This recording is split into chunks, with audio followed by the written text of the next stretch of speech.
오늘 이 시간에도 하늘의 신령한 은혜와 은총을 우리 성도님들 심령마다 넘치게 부어주시길 축복합니다. 우리 그런 기대를 가지고 하나님 말씀 이사야서 10장 1절로 19절까지 오늘 첫 시간 보도록 하겠습니다. 말씀 제목은 하나님의 도구 아수르.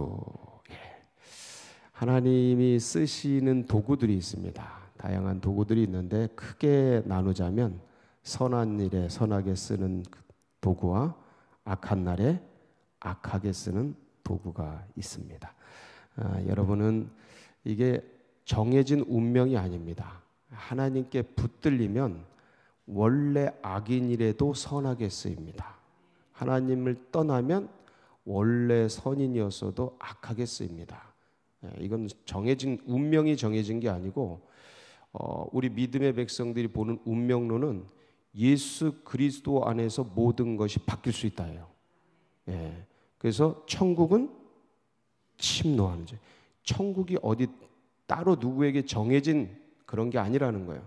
예수 안에서 예수 그리스도의 피의 복음을 받아들이고 그 피 속으로 심장 속으로 뛰어드는 자는 그 사람이 원래 악독했고 폭력자였고 뭐 조직 폭력자였던 그런 거 안 따지는 거예요. 그 사람은 하나님께 선하게 쓰임 받습니다. 그러나 아무리 뛰어나고 훌륭하고 그랬던 사람이라도 하나님 등지고 떠나가면 악하게 쓰임 받게 됩니다. 그래서 우리 크리스천들은 운명론이 있는 걸 압니다. 원래 인간은 죽으로 태어나서 영원한 지옥불을 향해 가는 그런 운명에 처해졌어요. 운명론이 없는 게 아니에요. 진짜 그렇습니다. 운명론이 있습니다. 그런데 운명론을 받아들이는 게 아니고 예수 그리스도 안에서 운명이 바뀐다는 것을 믿고 쟁취하는 백성이 누구예요? 믿음의 백성입니다. 여러분이에요. 여러분 다 그러셨잖아요. 원래 죽으로 영원한 형벌로 태어났다가 예수 안에서 영생의 빛나는 운명을 쟁취하시는 분들이 아닙니까? 이것을 믿는 백성이 누구예요? 그리스도인. 할렐루야. 그래서 우리는 선한 날 선하게 쓰임 받아야 하겠습니다. 그래서 오늘 어떻게 아수르가 악한 날에 쓰임 받는지를 보고 그 다음에 왜 그렇게 됐는지를 우리가 함께 상고한 다음에 그럼 우리는 어떻게 선하게 쓰임 받을 수 있는가를 같이 보도록 하겠습니다. 1절 볼까요? 1절부터 4절까지는 어제에 이어서 북이스라엘의 그 네 가지 책망, 4대 화였죠. 사중 예고의 마지막 네 번째. 어제 그런 말 드렸죠. 10장 1절부터 4절까지가 네 번째 재앙에 대한 얘기라고. 그래서 한번 보겠습니다. 불의한 법령을 만들며 불의한 말을 기록하며 법령을 만드는데 어떤 법령이요? 뭔가 불의한 법령이에요. 그러니까 악한 것을 법제화시키는 거예요. 동성애를 합법화시키는 거예요. 이거 큰 문제입니다. 이거는 아무리 뭐라 해도 이거 잘못 도둑질을 합법화시키는 거예요. 여러분 우리가 몰라서 그렇죠. 엄청난 도둑질들이 지금 행해지고 있어요. 외국인들, 특히 중국인들이죠. 90%가. 그들이 들어와서 우리의 모든 세금들을 엄청 도둑질해가고 있어요. 외국인들은 시험도 안 봅니다. 영고대 우리 애들 지금 수능 며칠 48일 남았잖아요. 그 며칠 안 남고 피 흘리면서 이렇게 해가지고 학교 가잖아요. 외국인들은 그런 거 없어요. 외국인 특별 전형 그냥 넣어가지고 막 가. 그러니까 그 수많은 피와 땀을 흘리면서 쌓은 것들을 그냥 가져간다고요. 이게 도둑질인데 우리는 몰라요. 그렇게 되어 있는지 법령이. 이거 말씀 다 드리면 여러분 뒤집어집니다. 진짜 가슴이 아플 정도로 이런 법령들이 무지막지한 무식한 이 대한민국의 고혈과 세금과 이 코로나19라는 어려운 시국에 피땀 흘려낸 그 귀한 그 세금들을 아주 이렇게 막 앗아가는, 외국에 퍼주는, 여러분 외국인들 막 들어와서 의료보험 막 받습니다. 예, 우리랑 똑같이. 이게 과연 정당한 건가? 예, 이게 어떤 그 다른 걸 떠나서 우리는 세금을 내잖아요. 한 푼도 안 내잖아요. 예, 이런 것들을 생각하면 이거 불이하지 않습니까? 정의롭지 않지 않습니까? 이걸 따지고 토론해 보면 그 어떤 나라가 이렇게 하는데요? 그게 불가능합니다. 그러니까 이게 뭔가 불이하다. 근데 이게 법제화돼 있어요. 법제화돼 있습니다. 우리 자국민에 대한 그 어떤 그 혜택은 다 지금 없어지고 있고요. 제가 그거 압니다. 제 동생이 그런 걸 받고 있어서 그걸 알아요. 싹 없어지고 그게 다 외국인들에게 가는데 그 외국인들의 90%가 중국인들이에요. 그러니까 이 속이 타겠어요, 안 타겠어요? 그러니까 불의한 법령을 만들며 불의한 말을 기록하며, 그리고 말도 안 되는 것들을 그냥 막 여론에다가 막 대서특필하고 막 하잖아요. 그러니까 이 여론이 조작되고 인지가 조작이 계속 듣고 있으면 나중에 김일성이 신 되는 거예요. 진짜로 그렇습니다. 그게 그냥 먼 미래의 날들이 아니에요. 그렇지만 하나님은 이 기간을 통해서 저는 믿고 있는 게 이 고통을 통해서 씻어내면서 정결하게 하실 것에 대한 믿음을 가지고 있어요. 근데 이 아픔 속에서 우리가 이 의식을 새롭게 해야 된다. 우리가 뭘 지금 어디를 떠나가고 있는가? 이 나라 민족이 얼마나 벗어났는가? 왜 지금 저들이 저렇게 피 흘리면서 저런 말씀들을 하고 감옥에 가고 저러고 있는가? 그런 것들을 바라보면서 이제 우리가 그것들을 알아야 이제 정확하게 인지하고 인식하고, 그래서 주님 나라를 위해서 이제 하나하나 기도하며 싸우며 분투해야 하는 것이죠. 불의한 법령, 불의한 말을 기록하며 또 가난한 자를 불공평하게 판가름. 참, 이게 무전유죄, 유전무죄에 대한 이런 얘기들이 많은데 그런 걸 넘어서서 돈으로 왔다 갔다 하는 것도 무서운데, 의식, 사상 이거에 의해서 왔다 갔다 하는 건 더 심합니다. 더 불공정해요. 그래서 가난한 내 백성의 권리를 박탈하며 과부에게 토색하고 고아의 것을 약탈하는 자는 화 있을지어다. 이 지도자들이죠. 이거는 1절부터 4절은 지도자들의 불의에 대한 심판과 재앙입니다. 저주 선언이에요. 3절, 그래서 이런 자들에게 벌하시는 날과 멀리서 오는 환난 때에 너희가 어떻게 하려느냐. 뭐 피한다라는 거예요. 누구에게로 도망하며, 하나님이 벌 주시는데 누구에게로 도망합니까? 예? 바다 끝에서도 그분이 나타나시고 도움을 구하겠으면 누구에게 도움을 구해요? 하늘이 지금 벌을 내리시는 너희의 영화를 어느 곳에, 그 싸움 북위 영화 어디 곳에 다 사라집니다. 어떻게 해요? 포로된 자 아래에 굽으리며 죽임을 당한 자 아래에 엎드려 죽는다는 거예요. 끌려간다라는 거예요. 그럴지라도 여호와의 진노가 돌아서지 아니하며 그의 손이 여전히 펴져 있으리라. 이 네 번째 이제 북이스라엘의 심판에 대한 사중 예언 중에 마지막 예언입니다. 굉장히 소름 끼치죠. 그래서 이렇게 북이스라엘을 주님께서 벌하시는데 그 벌하시는 도구가 누구예요?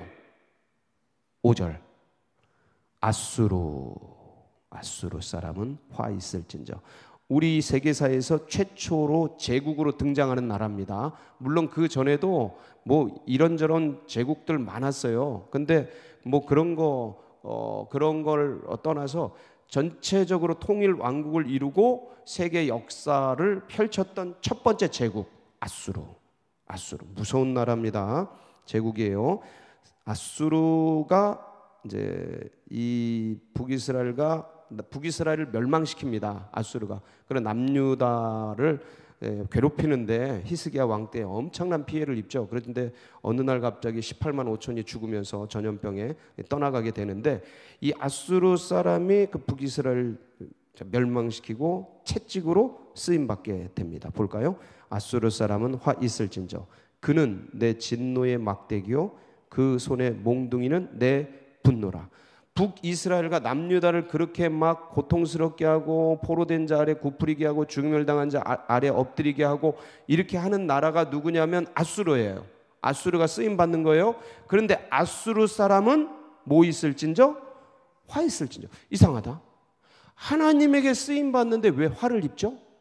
요거예요, 요거. 이게 무슨 문제인가를 이제 파고드는 거예요.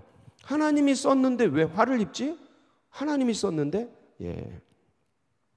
6절 내가 그를 보내어 이제 아수르를 보내서 경건하지 아니한 나라, 북이스라엘과 남유다를 얘기해요. 경건하지 아니한 나라를 치게 하며 내가 그에게 명령하여 나를 노하게 한 백성, 북이스라엘과 남유다를 쳐서 탈취하여 노락하게 하며 또 그들을 길거리에 진흙같이 어떻게 해요? 짓밟게 하려 하거니와 그의 뜻은 이같지 아니하며. 그가 누구예요? 아수르.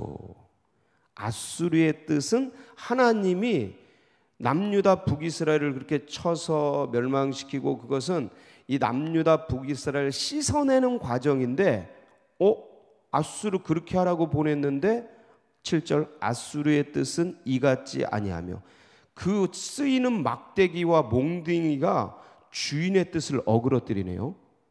그의 마음의 생각도 이같지 아니하고 주인 같지 않은 거예요. 주인이 그만큼 때리라고 했고 요만큼 치라고 했는데 다만 그의 마음은 허다한 나라를 파괴하며 멸절하려 하는다. 지가 혼자 막 움직이는 거예요. 자기 뜻대로. 이게 주인의 뜻대로가 아니고 몽둥이 스스로, 채찍 스스로 막 움직이고 있는 거예요. 그러니까 화 있을 진짜예요. 주인의 뜻과 주인의 의도를 모르고 자기 의지를 가지고 자기식으로 멸망시키고 온 나라를 파괴하려고 하는 이 아수르는 화 있을진저라는 것이죠. 그러니까 여러분 이렇게 몽둥이와 채찍으로 쓰여도 자기 본분을 딱 알고 주인의 뜻과 의도에 맞게끔 쓰이면 계속 쓰임 받는데 그게 아니고 자기 마음대로 하니까 화 있는 거예요. 멸망당하는 거죠. 8절 그가 이르기를 내 고관들은 다 왕들이 아니냐. 이제 스스로 자랑하는 거예요. 교만과 그 다음에 갈로는 갈그미스 같지 아니하며 하맛은 아르밧 같지 아니하며 사마리아는 다메섹 같지 아니하냐. 내 손이 이미 우상을 섬기는 나라들에 미쳤나니 그들의 조각한 신상들이 예루살렘과 사마리아의 신상들보다 뛰어났느니라. 그러면서 아수르가 무시하는 거예요. 하나님의 뜻을 무시하고 유다와 북이스라엘을 아주 그냥 진짜 죽이려고 박살내려고 사실은 혼내려고 한 건데 죽이려고 덤벼드는 거예요. 지금 하나님은 혼내고 책망하고 돌이키려고 하는데 이 아수르는 집어삼키고 먹고 부셔버리려고 그러는 거예요. 의도가 완전 다르죠. 그래서 혼나는 거예요. 내가 사마리아와 그의 우상들에게 행한 같이 예루살렘과 그의 우상들에게 행하지 못하겠느냐. 그렇게 하겠다. 막 그러면서 없애버리겠다. 다 죽여버리겠다. 그러는 거예요. 그러니까 12절. 그래서 이제 아수르를 향한 하나님의 심판이 나오죠. 그러므로 주께서 주의 일을 시온산과 예루살렘에 다 행하신 후에 언제 아수르를 치셔요? 시온산과 예루살렘에 다 행하신 후에. 그러니까 아수르를 통해 북이스라엘과 남유다를 혼낸 후에 그 적당한 때가 있어요. 때는 하나님이 정하십니다. 그 다음에 아수르 왕의 완악한 마음의 열매와 높은 눈의 자랑을 벌하시리라. 이제 밑에는 쫙 어떻게 벌하겠다는 내용들이 나오겠죠. 자, 그 한번 볼까요? 이제 아수르가 자신을 어떻게 교만하게 생각하는지에 대해서 하나님이 이제 조소하는 장면. 그의 말에 나는 내 손의 힘과 내 지혜로 이 일을 행하였나니 나는 총명한 자라 열국의 경계선을 걷어치웠고 그들의 재물을 약탈하였으며 또 용감한 자처럼 위에 거주한 자들을 낮추었으며 내가 이런 일을 했다 막 그러면서 막 자신의 교만을 드러내는 거예요. 내 손으로 14절 내 손으로 열국의 재물을 얻은 것은 새 보금자를 얻은 같고 온 세계를 얻은 것은 내버린 알을 주음 같았으나 날개를 치거나 입을 벌리거나 지저귀는 것이 하나도 없었다 하는데 그 앞에 입을 벌리는 자가 없이 그냥 막 짓밟고 15절 그런데 도끼가 어찌 찍는 자에게 스스로 자랑하겠으며 이제 아까 그 말씀이에요. 몽둥이가 어떻게 지 마음대로 움직이고 도끼가 어찌 찍는 자에게 자랑하고 톱이 어찌 켜는 자에게 스스로 큰 체 하겠느냐. 이는 막대기가 자기를 드는 자를 움직이려 하며 몽둥이가 아닌 나무 아닌 사람을 들려함과 같음이라. 이 자기의 본분을 망각한 아수르에 대한 책망과 조소죠. 하나님. 그래서 16절 그러므로 주 만군의 여호와께서 살진 자를 파리하게 하시며 아수르를 얘기하는 거예요. 살진 자는 그의 영화 아래에 불이 붙는 것까지 맹렬하게 타게 하실 것이라. 이스라엘의 빛은 불이 되고 그의 거룩하신 이는 불꽃이 되실 것이냐. 하나님의 역사를 말하는 거예요. 하루 사이에. 언제요? 하루 사이에 아수르가 망합니다. 실제적으로. 이 바벨론에 의해서 아수르가 순식간에 멸망을 해요. 역사 속에 보면 이 제국이 흔적도 없이 사라지는데 하루 사이에 그의 가시와 찔레가 소멸되며 그의 숲과 기름진 밭의 영광이 전부 소멸되리니 병자가 점점 쇠약하여 감 같을 것이라. 그의 숲에 남은 나무의 수가 희소하여 아예 없어지는 거예요. 아이라도 능히 계수할 수 있으리라. 없는 거죠. 그래서 아무리 강력한 힘을 갖고 있어도, 그래서 권불 10년, 화무 11홍, 권력과 힘과 능력 뭐 다 가지고 있는 것 같아도 이걸 하나님 앞에 하나님이 믿든지 안 믿든지 하나님이 주신 것으로 생각하면서 겸손하게 허리를, 변은 이길수록 허리를 숙이고 머리를 숙이는 것처럼 겸손해야 되는데 오만 방자에서 이렇게 그냥 다 잡아서 제끼고 쌀 거 쌌고 탐욕과 그 야욕을 다 드러내고 이러면 하나님이 그 악한 날에 쓰임 받게 하셨다가 박살나게 되는 것이죠. 그렇다면 그래서 이제 잠언서 16장 4절을 보면 악한 날에 쓰임 받는 얘기가 나옵니다. 한번 볼까요? 시작. 여호와께서 온갖 것을 그 쓰임에 적당하게 지으셨나니 악인도 악한 날에 적당하게 하셨느니라. 이게 악한 도구 아수르에 대한 얘기입니다. 그러면 우리는 악하게 쓰임 받을 게 아니고 선하게 쓰임 받아야 하겠습니다. 어떻게 선하게 쓰임 받을 수 있을까요?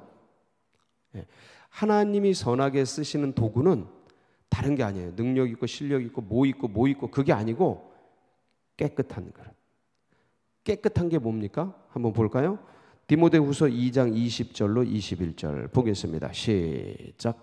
큰 집에는 금그릇과 은그릇뿐 아니라 나무그릇과 질그릇도 있어 귀하게 쓰는 것도 있고 천하게 쓰는 것도 있나니 그러므로 누구든지 이런 것에서 자기를 깨끗하게 하면 귀히 쓰는 그릇이 되어 거룩하고 주인의 쓰심에 합당하며 모든 선한 일에 준비함이 되리라. 깨끗한 그릇을 쓴다. 금그릇, 은그릇 이런 뭐 그런 게 아니고 깨끗한 그릇. 그럼 깨끗한 그릇이 뭘까? 이게 중요하지 않습니까? 섞이지 않는 겁니다. 다시 한번. 깨끗한 그릇이라는 것은 다른 게 아니고 세상 것과 하나님의 것을 섞지 않는 거야. 이 섞는 것 때문에 남유다와 북이스라엘이 멸망을 합니다. 안 믿었던 거 아니에요. 여호와 다 믿었습니다. 그분들. 그런데 거기다가 바알도 믿고 아세라도 믿고 다른 밀곰도 믿고 다른 모든 온갖 것 다 믿으면서 이 여호와 이분이 only one이 아니라 one of them이 된 거예요. 여러 것 중에 그저 그런 하나. 이거는 아예 안 믿는 것보다 더 비참하게 만드는 거예요. 몰라서 안 믿는 거는 주님이 긍휼히 여기시지만 알고도 여러 것 중에 하나로 치부해 버리는 거는 하나님을 망령되이 여기다 못해 이거는 짓밟는 거예요. 그렇게 되는 겁니다. 아니 이 남녀 사이에 모르면 몰랐지만 여러 여자 사이에 나를 그냥 그런 것들 중에 하나로 생각한다면 이거는 안 되지 않습니까? 여러 남자가 있는데 나를 모르면 몰랐지만 서로가 그런데 막 여러 남자 중에 나를 그냥 그런 사람으로 생각하는 것 이거 안 되잖아요. 이해가 될려나 모르겠습니다. 하나님 그렇게 하면 안 돼요. 모르면 몰랐지 알고서는 그분만을 섬겨야지. 어떻게 이것저것 갖다 섞고 세상도 갖다 섞고 만몬도 갖다 섞고 이거 다 섞으면서 필요할 때 이게 우선순위에 놓고 그 다음에 필요할 때 하나님 이거 도와주세요. 이거 무슨 자판기도 아니고 이거 그러면 안 돼요. 그래서 섞이지 않는 것, 주님이 깨끗한 마음으로 주님만을 바라보는 것, 다른 게 아니고 주님 예수 그리스도만을 붙들고 그분에게 의지하고 그분을 바라보며 그분과 교감하며 가는 것, 그게 깨끗한 마음이에요. 뭐 윤리적으로 도덕적으로 그렇게 되면 당연히 이제 윤리 도덕이 의로워지죠. 근데 내가 뭐 흠결없고 뭐 완전하고 그래서 쓰는 게 아니고 주님을 붙드는 자, 주님이 진짜 그분이 생명이시다. 그분이 복음이시고 그분이 세상의 전부시다. 그냥 단순하게 이 고백만을 가지고 그분을 쫓아가면서 그분이 말씀하신 그것들을 하나하나 힘 닿는 대로 지켜가려고 몸부림치며 자기 죄와 싸우고, 이 사람도 죄 짓습니다. 깨끗한 사람도. 근데 다시 주님의 보혈로 씻어내고 그 길을 걸어가면서 주님이 생명이고 영원하신 분이라는 걸 믿고 의지하며 걸어가는 그 마음을 끝까지 지키는 자, 그게 깨끗한 사람이에요. 여러분, 한평생 살아가시면서 믿음 붙들고 예수 붙들고 이 마음으로 살아가시길 주의 이름으로 축복합니다. 같이 기도하시겠습니다.